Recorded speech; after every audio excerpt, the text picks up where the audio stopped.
Hey guys, here we are again on the balcony, on the porch, still in Bali, and chatting about some just things that have been coming up with different friends, family, clients, students. And today, the thing that I'm noticing a lot is that even though we are, hey there, uh, even though we're starting in some places to get a little bit more, you know, freedom to go out and do things here and there. People are kind of settling more into the idea of, yeah, we're living in a different way of being now. What we are still experiencing, many people, is cabin fever. Now, cabin cabin fever is a term that's been around for a long time, and apparently it came from when people literally were stuck in cabins and small dwellings for long periods of time in different parts of the world, like say, winter, just on that lockdown, just really getting completely overwhelmed with like a sense of like boredom or frustration and different things. This is one of the things that you'll start to notice with if you are suffering from cabin fever. Um, there will be extra irritation. There will be extra fatigue. Um, your diet may change. Your cravings may change. Now, this happens. This can come and go. It can be like good days, bad days. We all have them. And normally we can find ways to get out of them. Sometimes we can figure it out on our own. Sometimes we get ideas from friends or from other sources. There are times when those things persist to a degree where you feel like, I don't know, this isn't shaking. You might actually need to get a little extra help, if not professional help, so that you don't stay on that road for too long because it can actually become a deeper problem that it originally actually is. It's not so much a problem, it's a situation. So, what are some of the things we can do to combat this? Well, here's some practical things. Just first of all, know you're not crazy. This is totally normal for a lot of people are having emotional upheavals right now, and they're thinking that there's something wrong with them. There's nothing wrong. You're simply reacting to a different situation, and that's the key. Acting and reacting.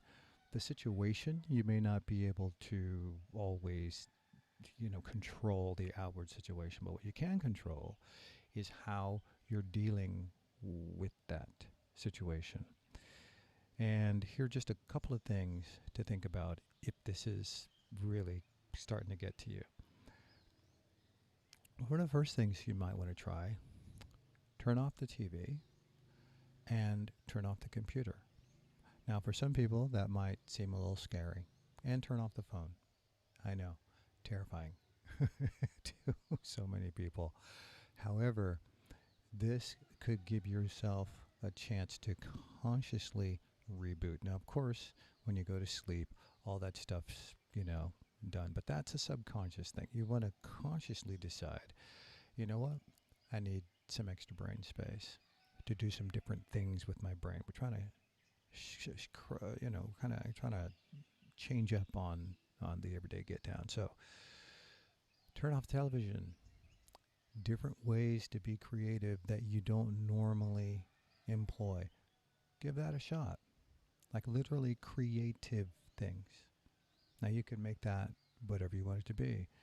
It can be art, it could be writing, it could be playing with some clay, it can be anything you can think of. And when I say creative, what I'm specifically talking about is getting things from the inside to the outside. That can be in words. That can be in that could even be in humming a tune that just happens to be in your head. Whatever it is that gets things from the inside to the outside, that can help. Journaling can help, can give you a different way of looking at a thing. Even being creative within the journaling, whose perspective are you speaking from? You might actually write something um, from the perspective of some inanimate object in the room, from the perspective of your pet, from the perspective of anything you want. The point is, you're giving yourself something different to do with the brain. Also, going outside. You can go outside. You may not be in a situation where you can go far or that you're allowed to go far or whatever, but outside, right around where you are, more than likely, there are some nooks and crannies that you may not have explored right in your little area. So when you do go outside, go to different areas of outside and just do a 360 and see, go a little bit over here and then just literally go around in a circle, like literally go around in a circle and see if you feel or see anything different than you normally do. Open your consciousness to a wider scope of seeing things. Also, you can bring it down to micro.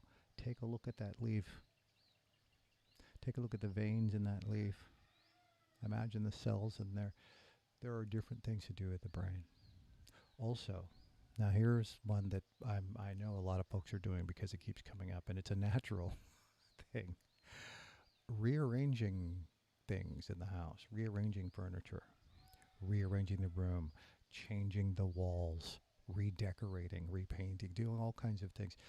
This is actually a really good thing. If you're experiencing cabin fever, this is one that I really highly recommend. Play around with some feng shui. Now, whether you believe in feng shui or not, or whether you think feng shui is a thing or not, that's not the point here. The point is, feng shui has a certain pattern. It's a rhythm to it.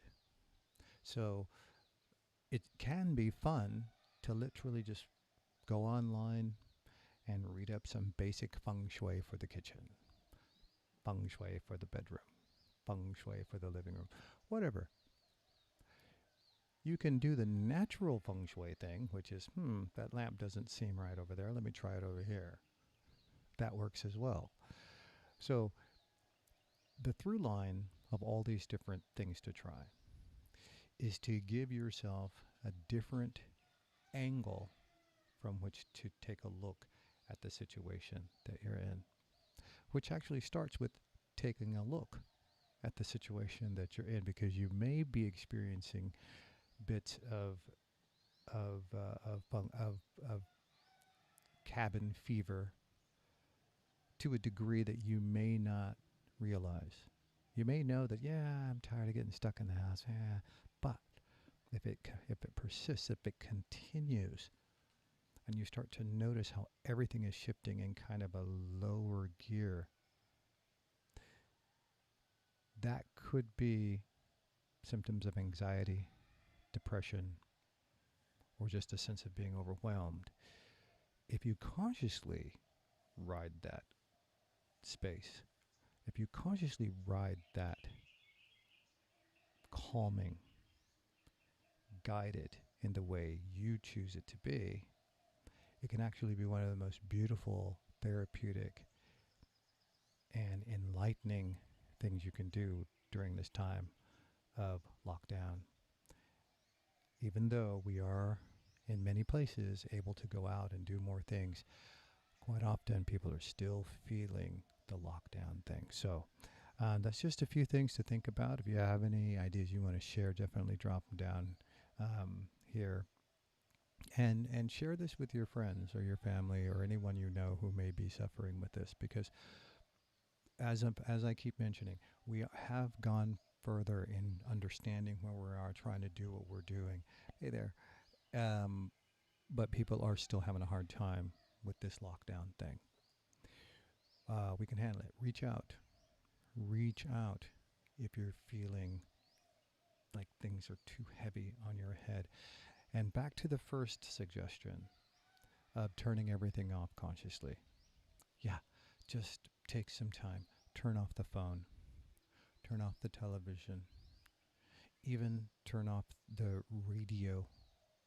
Because quite often people turn everything off and then they listen to things thinking, well, I've turned everything off. But that's not really turning everything off. The listening to things like, hey, Hey there. Um, Turn everything off like for real though. Turn it off. Turn off everything. And don't read anything. Don't read anything either. So I bring up all these different things that come to mind because quite often when I'm working with students or clients, um, I'll ask them if they turned everything off, and they'll say yeah. But then while we're talking, I realize they really didn't understand, or maybe they did and they're being tricky. But when you consciously remove all that outside stimulus, it gives your brain space to do something different. So um, that's a couple of tips on cabin fever. We'll be chatting more. If you have any things that are really bugging you or any ideas that you'd like to kick around, we're going to continue doing these here on Instagram.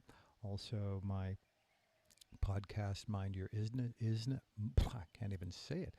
My podcast that will be starting up pretty soon is called Mind Your Isness.